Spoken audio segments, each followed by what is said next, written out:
Hey everybody, welcome to AR Explainer. My name is Brett Kobe. I'm just going to bring on my guests one by one. We've got Wade Tinney of Patch Reality. Hello, Wade. We've got my good friend Alex Alanson, COO of INDE. Hi guys, how you doing? Hey, how's it going? Good, pretty good. So we have a few different countries. Despite our accents, which countries are we in? I mean, if people would guess. Actually, do we see some? Wait, do we see Catalan on your wall? Could that tell us something? Yes, there's a little bit of Catalan there. That's a hint. All right, that is a trick. So, and Alex, we've got you from Florence today, right? Yeah, so I'll just maybe do a bit of that. Okay, a little bit of that. Yeah. And that's like Florence, Florida, or like there's probably Florences everywhere. Anyway, that's not what today's about. Yeah, Florence, Florida. The original and best, oldest and most broken. Well, there you go. And guess where I'm from? I'm coming from the hot spot of Antwerp. We're in lots of fun places that are famous. We're like it. Yeah, a lot of hot spots here represented. Yes. Who is not a hot spot? So hello to the world from Europe. Today's topic is not that, obviously. That fun thing we all like to talk about. Today we're going to talk about something much cooler, that is augmented reality, but then in the mainstream way, right? So the iPhone 12, and this is not an Apple commercial, although I think most of us on here probably do like Apple products to a certain degree, especially the game developer in the middle who's just developed a really cool game. But we're going to talk about what it means to have the power of AR kind of moving around on something like this. This is, of course, my beautiful daughter's, and it's an iPhone 11 Pro Max, which will not allow me to play your awesome game, Wade. But we'll talk about why that matters. So, Wade, you are the developer of a brand new game called Epic Marble. And Alex, you are the COO of a leading AR company as well. So I just wanted to hear, I guess, Wade, you're a product guy. You make the stuff. Alex, you sell the stuff. So, I mean, what is it that you do, really? And just thinking, very good question. Where are we at with this technology? So just to kick us off, Wade, I just want to jump us right into Epic Marble. This is the short trailer of that. So I'm going to play this and maybe you can just tell us about Epic Marble. Does that sound cool? Sure. Yeah. Cool. So I should say, Patch Reality, our main business is working with big companies and brands. And actually, I'm seeing myself instead of the video. I don't know. I took, because I'll put it back. Good. There you go. Okay. Yeah. Do you want me to wait or I can? But first, why don't you tell us about Patch Reality first? That would be cool. Yeah. Okay, cool. Yeah. So I think it's important for people to understand that we are not a games developer. We work with big brands and companies building proofs of concept or, helping them use augmented reality in different ways as a marketing tool or what have you. And then whenever we can, we like to build small kind of skunkworks projects to test out new technologies and just let our hair down and have fun. I come from the game industry and was running a game studio for many years before jumping into AR. So Epic Marble is one of those projects. Previously, we had done a bunch of work with a technology called 6D.ai, which is a real-time world meshing tool, which when they got bought by Niantic, all of the apps we had built for them ceased to work. And so we were very excited when Apple started introducing LiDAR sensors with the iPad, the 2020 iPad Pros. And so we kind of jumped on that as a replacement for what we had been using 6D for. And it's an amazing replacement.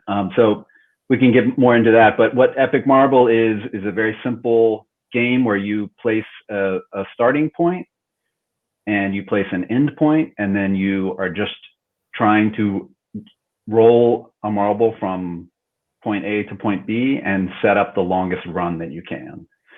So what you'll see here is you can see we left on, it's very light, but we left on the grid that's being produced by the LiDAR sensor. Mm-hmm. And you can see it most clearly right around the ball. There you can see it on the street as well. And all of that, I did not have to pre-scan.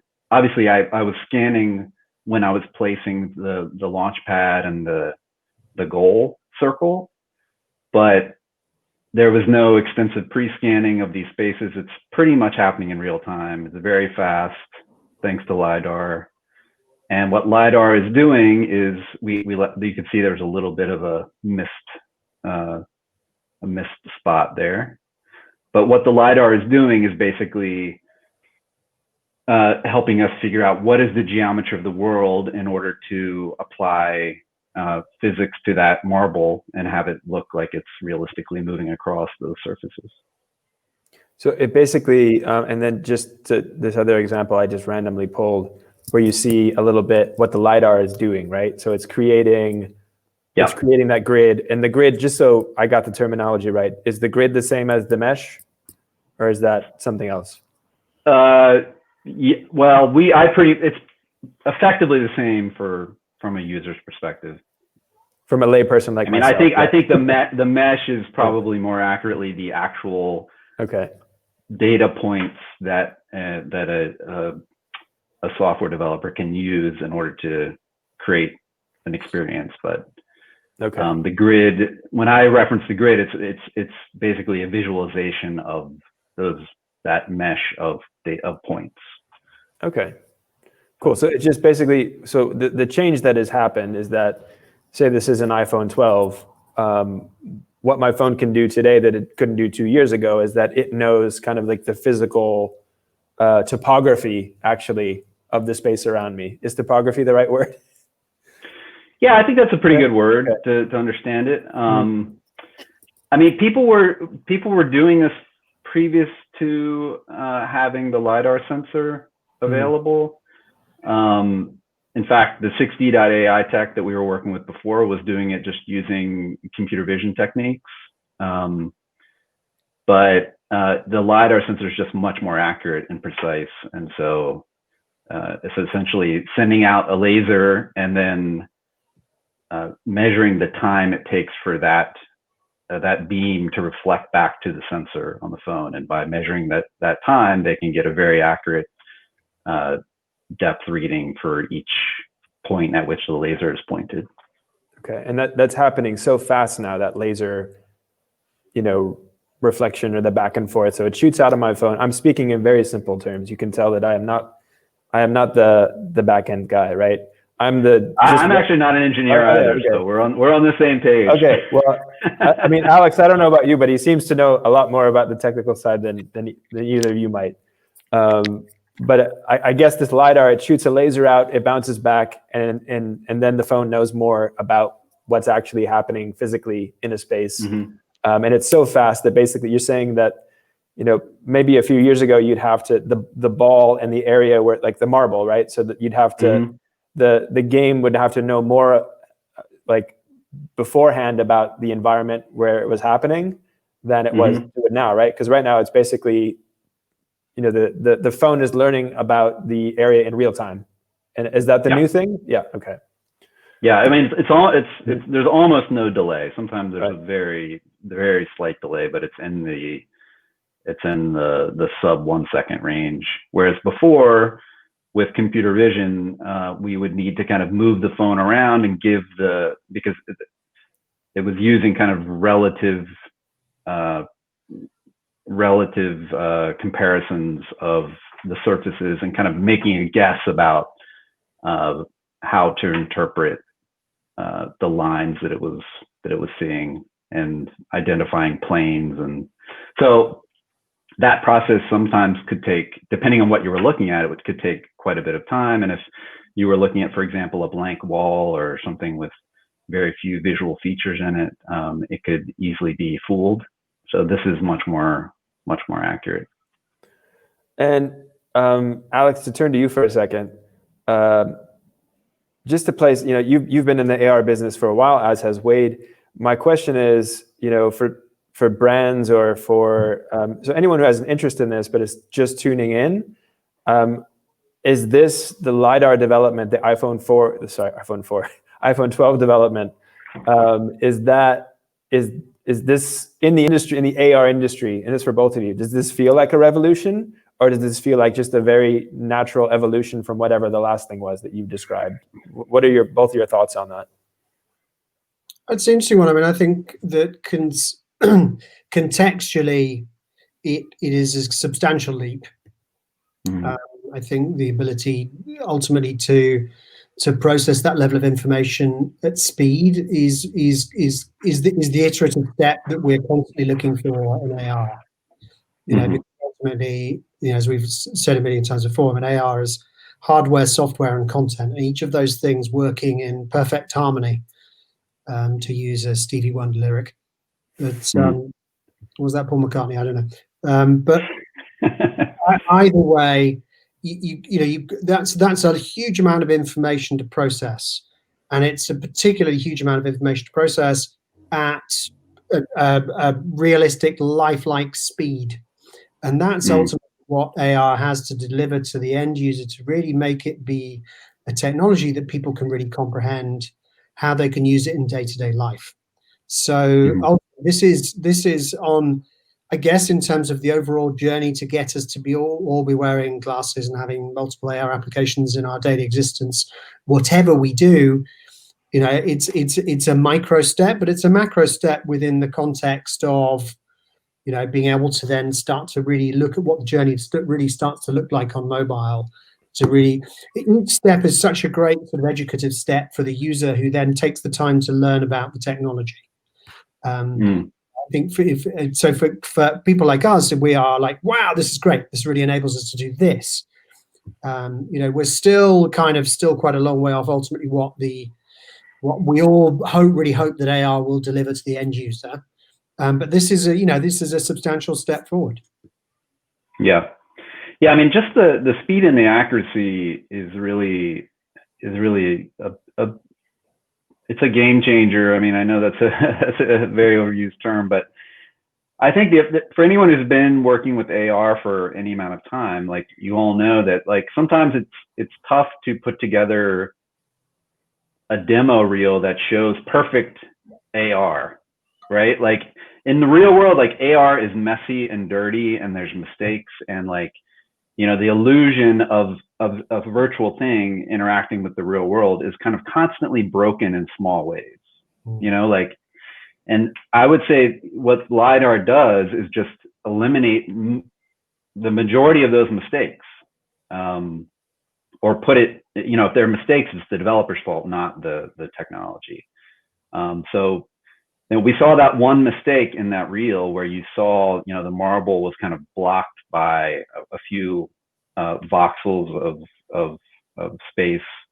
But in general, the marble is not falling through the ground. With computer vision in the past, pre-LiDAR, it was very often the case that the marble was kind of intersecting with surfaces from the world that it should not have intersected with. So cool. So then a question to both of you, really. So now that we're going to start to see these first games pop up in the App Store, the iPhone 12 will eventually be, the standard if you have an iPhone. So within a year or two, they're everywhere. Do you feel like there will be an explosion weight of games like this? I know that you're not a pure play game developer, but do you, aside from just having a fun side project, like where do you see, like, you spent some time and resource to develop this, even if you have LiDAR, it still takes talent. So how do you see kind of even just the gaming, the iPhone AR game space on how do you see that evolving? Do you think we'll see a lot? Yeah, I think you will. I mean, I think before it was just hard to, you got a good experience with previous AR games if all the conditions were perfect, right? Like if someone was in had good lighting and they had good surfaces around them.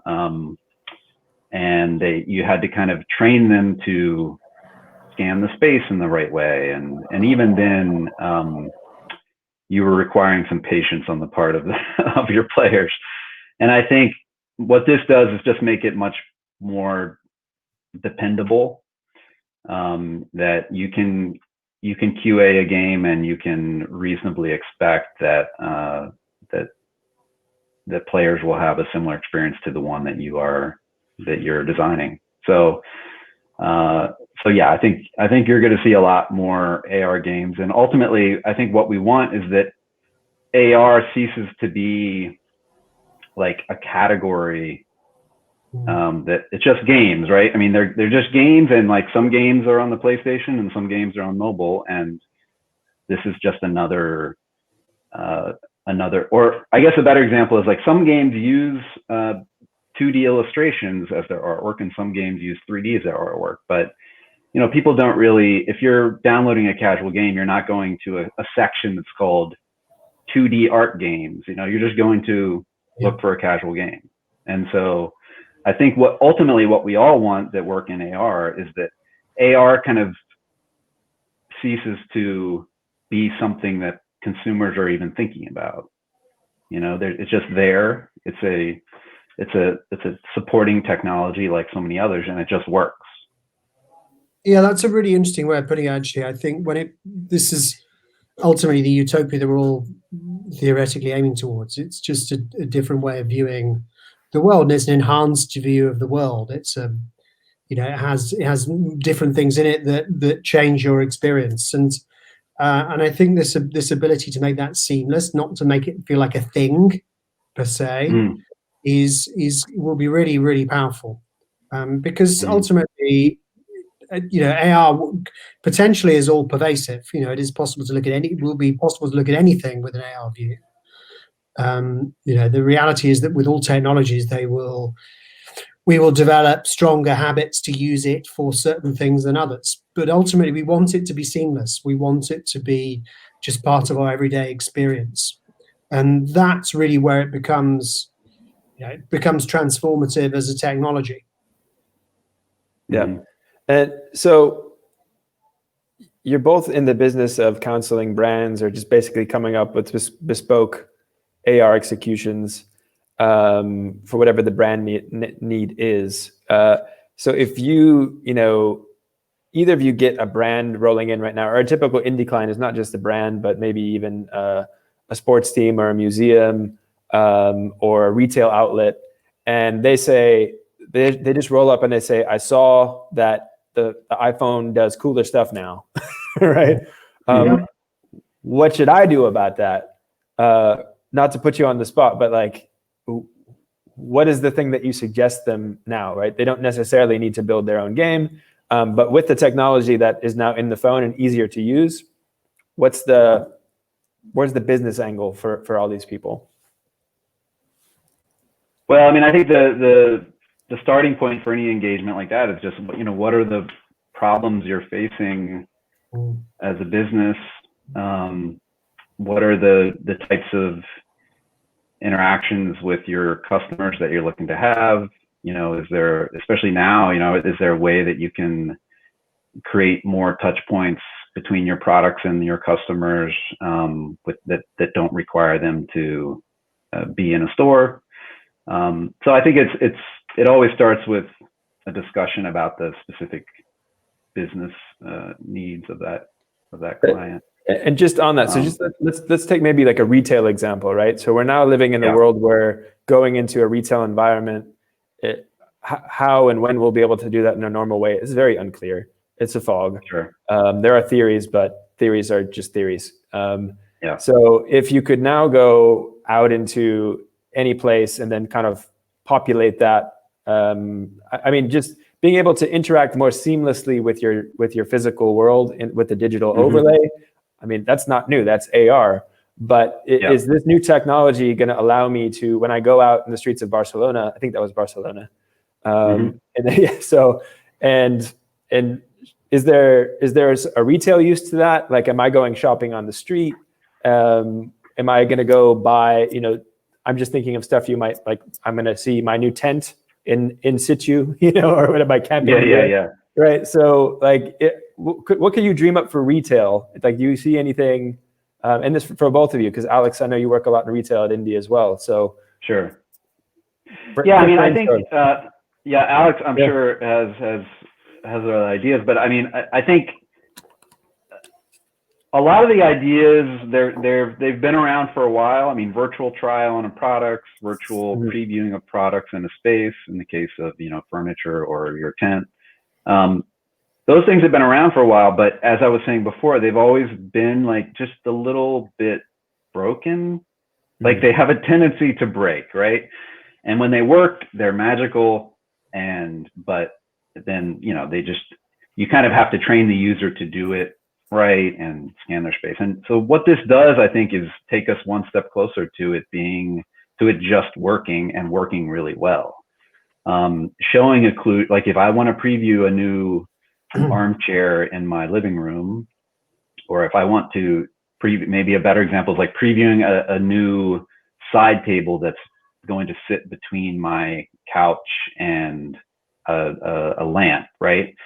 In the past, that would be very difficult with computer vision because we wouldn't know where to occlude that virtual object so it looks like it's sitting in that spot. Whereas now we can do that much more reliably and accurately, and we don't really have to train the user to do much. We just say like point your device at where you want to put the table and tap, and it would, for the most part, it will figure it out pretty well.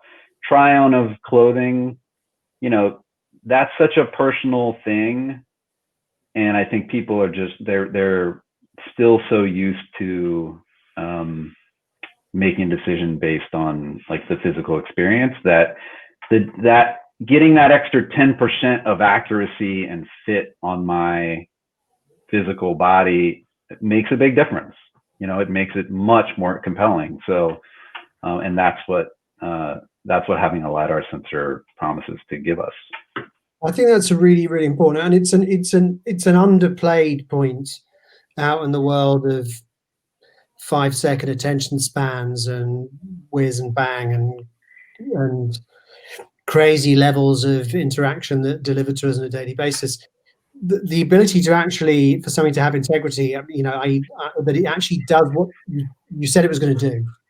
Mm-hmm. And in technology, we all know, or those of on the inside know, that technology is not necessarily exact science in most circumstances. You really are trying to develop something you think you can develop, and with a fair wind, you're pretty confident that you can develop, but you don't know.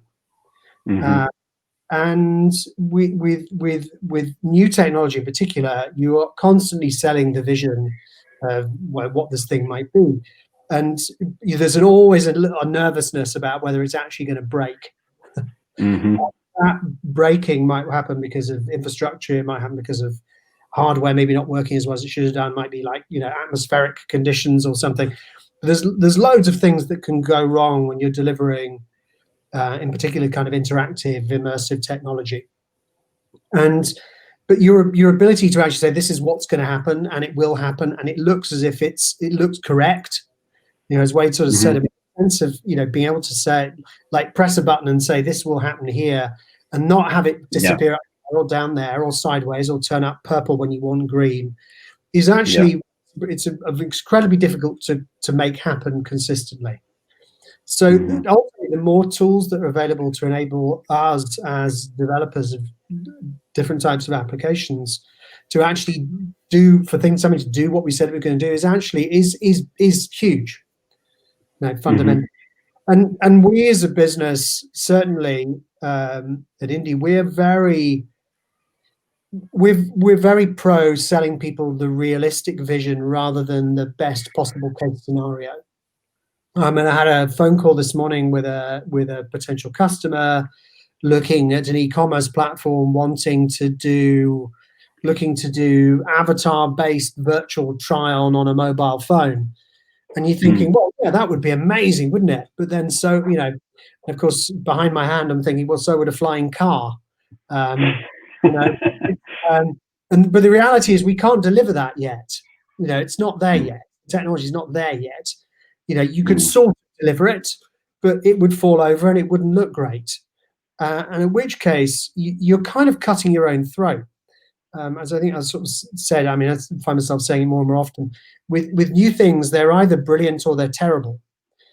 Because if you're actually delivering the newness that you say you're going to deliver, well, then people's eyebrows raise and they think that's fantastic and exciting, and they start to think about what they can do with it.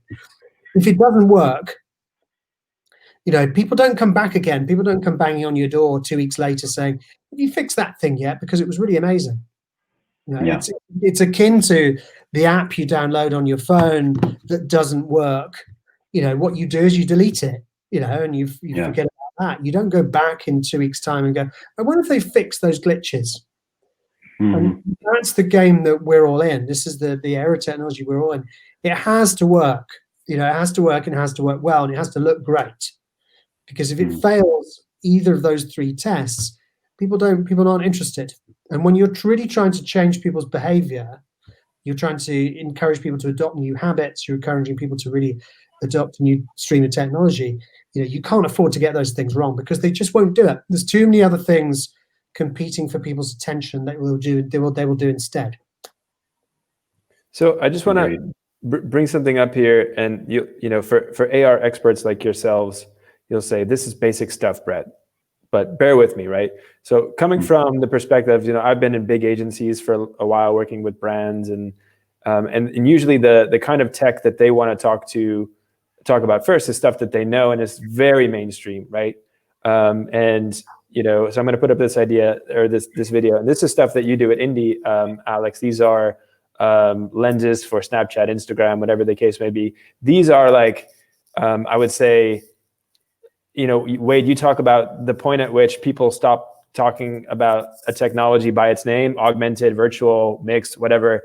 My daughters who use these don't care what it's called, right? So they don't, but they're there, and like now my 7-year-old thinks everything is a filter, right? So everything she sees around her, she sees a world of filters now, which is kind of interesting for her to see that. And she sees a special effect in a movie, and she said, "Dad, that's a filter." So she's there's a generation growing up with this stuff. And I wonder, if I had to explain to a brand who wanted to be, experimenting with technology, then this would be the starting place for that conversation with them. And then I would say, okay, this is what this is what has become very mainstream. But my question to you is, looking at this now, and this is maybe an abstract question. So with the technology changing as quickly as it is, what is the next easy thing like this that brands are going to jump on, sports team are going to jump on? What's the next easy version of AR that we're all going to soon start calling as just that new thing, but not AR? You know what I mean? Is that a weird question? So what is the next? What are the next lens? filters, right? Yeah, the next lens, or like if the lens is this frivolous, don't really need it, but is fun thing that you have and everybody knows about and is all over social, and brands are all over it. If you haven't experimented with that as a brand, then you don't work in the B2C space at all. So is it impossible to predict what the next lens is given the technology, or do you have any guesses?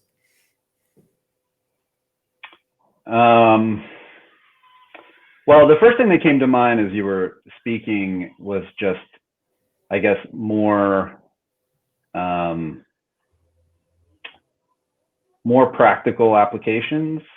I mean, that's what's very interesting to me. I mean, seeing the lenses and the party tricks is great, and we've done a lot of those projects, right? Anyone who works in AR has been doing party tricks for the last 5 years, right? And I think what's happened in the last couple of years is that we've started to see more interest in revenue generating practical applications of the technology, right? Like if you can shorten the sales cycle or make a sale by giving someone the ability to look down at their foot and try on a tennis shoe that came out yesterday and it's not available in stores, that's amazing. And things like the LiDAR sensor will make that a very compelling experience. Like you could make a video of you walking around pointing at your feet with those shoes on, and send it to your friends and say, what do you think? So I think things like that, just higher quality product experiences that can lead to a sale are, for me, the next. It's where this tech. It's a natural endpoint for this tech, right? Yeah, I think it's a really good example. At one level you look at the filters and think it's a bit basic, isn't it? I mean, they don't look real, do they? It's a game, it's fun. And I say what you tend to find with new technologies is that the fun application is the hook. It's the bit that gets people in. Mm-hmm. But that's the really vital part of starting the habit building process. So we're getting people to start thinking about filters, and they're thinking about as a filter. They're not thinking about it because of augmented reality, but it is augmented reality. It is a baby step on that journey. Mm-hmm.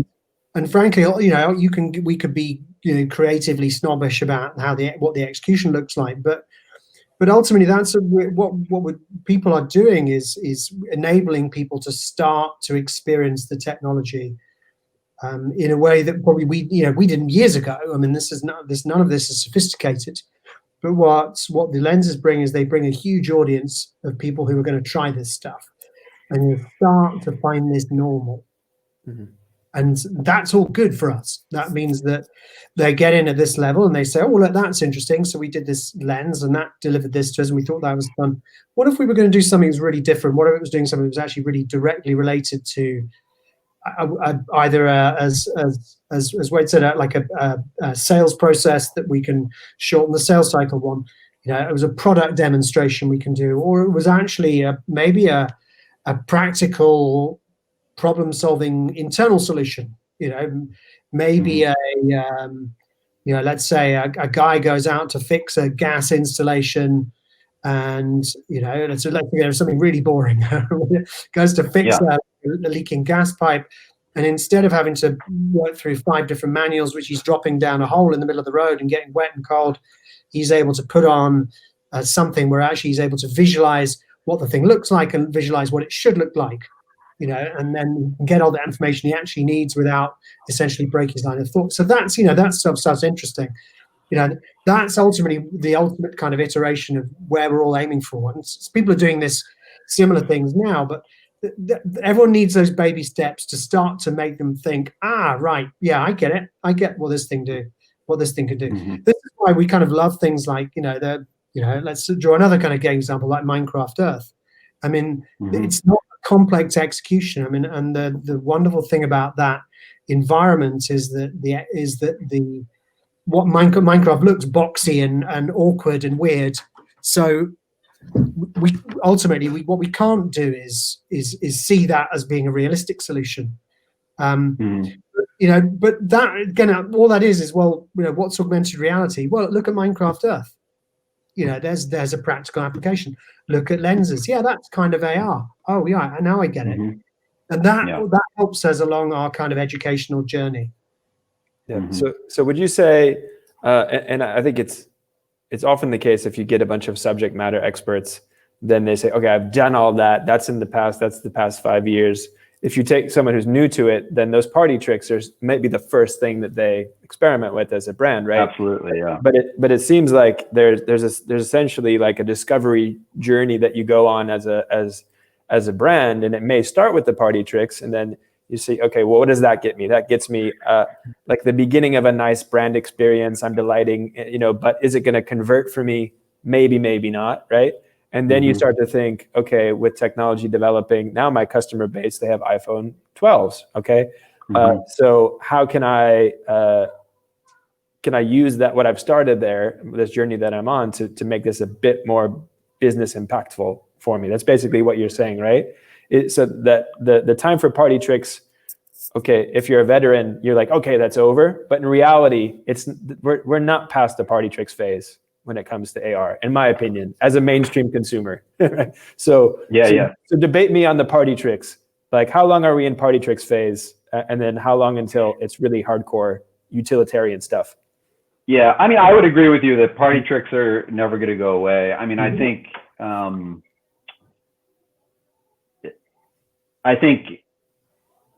the reason I say it in a somewhat pejorative way is just because, you know, those of us who have known and believed in the power of AR for so many years, that it's nice to finally be doing things that you don't have to pitch someone on just having a resonant brand experience, but you can say, like, we can make you money.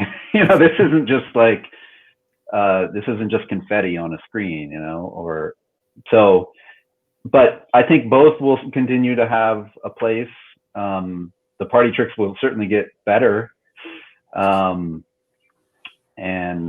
you know, we've seen that happen. I mean, I'm amazed at, you know, some of the things being done by like the makeup brands, to let people play with their products, and I think that's been one of the very successful verticals in terms of AR usage. You know, just because the face is such a well understood kind of computer vision field, but you know, that a lot of that started as party tricks, right? And then once you get someone comfortable and used to, you know, putting cat whiskers on them, to go from there to applying mascara and applying blush or lipstick or whatever is a small step. And those people will probably, especially now, they'll probably be perfectly happy to buy that, to buy those products without having tried them on in a store. Yeah, no, I agree. I mean, I think the party tricks, it's the start of the journey, and the start will become increasingly sophisticated, as will the end point. You know, people's ability to create party tricks that will look better and better and better will become, you know, they're easier and easier and easier as the software develops, the hardware develops, you know, habits develop, like ways of communicating develop. We just all get better at doing the stuff that's easier and easier. And I mean, we can only draw the example of SMS. You know, SMS, you know, for a long time turned into like mobile messaging, and that was then turned into entertainment, and then of course, you know, we've got Twitter, which is kind of, I guess, the ultimate iteration of SMS, and that's still going strong, and people are still working out how to use it. You know, so I often think that we think in terms of, well, you know, are we going to leave that bit behind because we're now here? Well, no, actually, that's all part of the journey, and those bits of the journey that people adopt will stay with them. You know, it becomes part of the mix. It becomes, you know, whether you take people to here or you take people just to there. You know, we're all still working this stuff out. You know, we're still, I think, as I said, you know, last time we spoke, Brett, you know, as humans, we don't evolve anywhere near as quickly as the technology develops. You know, we're still basically the same creatures we were certainly several thousand years ago, and the technology's moving at speed, and we're just kind of catching up. Our imaginations are moving way than our habits. We're constantly trying new things that we can then try to use, and which of that stuff sticks is, you know, we're still working out. But again, the kind of robustness is really kind of key to making stuff work, because if you can't rely on something, you're never going to go back to it ultimately. So, you know, being able to create LiDAR, use LiDAR to map spaces effectively in real time, you know, is really powerful, because ultimately it's part of establishing like workable habits, because it works. It does what you think it's going to do. So in a little bit summary there, right? I'm a brand guy. I'm a brand strategy guy, B2C, B2B. What I'm hearing from my AI experts of the day is that AR is a journey. Any technology, any new technology is a journey. All new technologies start as party tricks. Some of them end as party tricks, and then we don't speak of them. And like, for example, the digital versatile disc, or like, I remember renting that at I used to work at a video store, and I rented the machine, and I was so happy when we stopped the VHS tapes because I didn't have to, and it was like a novelty, or the Sega Dreamcast, which we had there. So all these things, at some point it is a party trick, and then sometimes that party trick sticks in one way or the other. It's never the way that you expect. But it always is leading to something else, and it seems that you both agree that this is something of a shift and possibly an AR revolution, that millions of people are going to have this in their pockets. What exactly that will materialize into is a bit unclear, but the opportunity is there to make this like a really businessy thing, right? And to actually close the deal with this. So you can do the delight with the party tricks, but you need to follow that through with something harder. And the tech is just about there, if not all the way there, to do that. Am I right? Yeah, I mean, I think from the user perspective, it's not going to hopefully not feel like a businessy thing. It's just going to be a brand can say to a user, yeah, let us help you put this chair together. Take out your phone and point it at all the pieces, and we'll guide you through the process of assembling your new chair or whatever it is, right? Or, do you want to try the shoes on?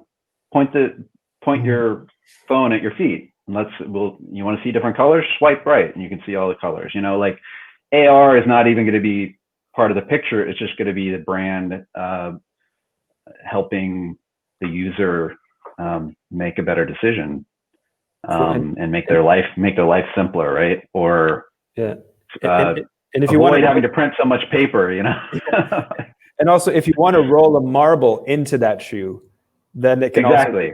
I mean, look, we're trying to solve the hard problems here at Patch Reality.